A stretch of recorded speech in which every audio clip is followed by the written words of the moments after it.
Welcome to The Explainer. So, today we are diving into a question that sounds like pure science fiction, but it's actually grounded in some pretty solid science. What would happen to Earth if all of us just vanished? Well, the first thing to buckle is, everything we depend on. Our whole complex automated world. And you won't believe how fast it all unravels. I mean, the speed of this collapse is just staggering. Think about it. In just one day, without us there to manage them, most power plants shut down. The world is plunged into an undarkness it hasn't seen in centuries. And it gets worse. Just 36 hours in, the pumps that keep our subway tunnels dry fail, turning them into underground rivers. But the really scary part, by the end of that first week, we're looking at a much bigger threat, as cooling pools at nuclear plants start to evaporate, raising the risk of meltdowns. But, not everything goes dark all at once. Some automated systems, like the giant hydropower turbines at the Hoover Dam, they can keep on chugging for months, maybe even years, all on their own. This makes Las Vegas, of all places, one of the last beacons of light on a suddenly dark planet. Kind of weird, right? A final lonely casino light show for no one. And it's not just the big stuff, the power grids and subways.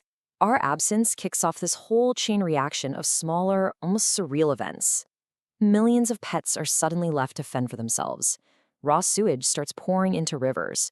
Water mains burst under the streets, cracking the asphalt from below. London's Big Ben just stops. And get this for a bizarre detail. The wax figures at Madame Tussauds start to melt in the summer heat without any AC. Okay, so our world is falling apart. What happens now? Well, this is where nature steps in. With all of our noise and our influence finally gone, the planet starts to take back what's hers. And it happens fast. The whole food chain, the whole balance of power in the animal kingdom, it gets flipped on its head almost overnight. City rats and mice have a feast for a while, but once our leftover food is gone, they abandon the cities. And all the animals we've pushed to the edges, they come roaring back. Coyotes, deer, bears, wolves, they start moving into our suburbs, basically turning our quiet streets into their new hunting grounds. Just 1 year. That's it. In just 1 year, the signs that we're gone are absolutely everywhere. The planet's recovery systems kick into high gear, and the world we left behind, it's starting to look, wild again. So remember that lone beacon of light in Vegas? Turns out, even our toughest, most automated machines can't hold out forever. And it's not some huge explosion or failure that takes it down. Nope, it's biology. It's life. After about a year, tiny mollusks build up and clog the cooling pipes for the dam's turbines. And just like that, the Hoover Dam shuts down. The last big light on Earth finally goes dark. This progression really shows you how relentless nature is when it comes to tearing down our world. It starts small.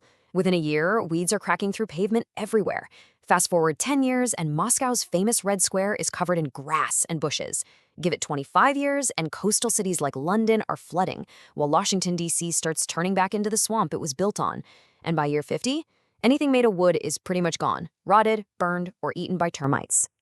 All right, but what about the big stuff? Our greatest achievements, our towering monuments built of steel and concrete. Surely they'd last, right? Well, maybe not as long as you think. You see, there's this quiet war that's always being fought between our engineering and two of the most basic forces on the planet, gravity and rust. And without us there to fight back, they start to win. After only a century without maintenance, the huge steel cables holding up bridges like the Golden Gate and the Brooklyn Bridge will rust and snap, sending these incredible icons of human engineering crashing down. And after about 300 years, that process of decay really starts to pick up speed. Most of our modern skyscrapers and dams start to fail in big ways. Even the Eiffel Tower, its biggest defense was just a coat of paint. Without that, it finally rusts through and just crumbles into a pile of metal.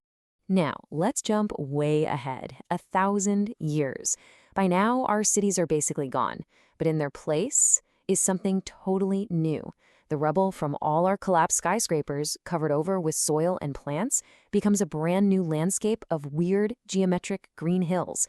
That's all that's left to show we were ever here.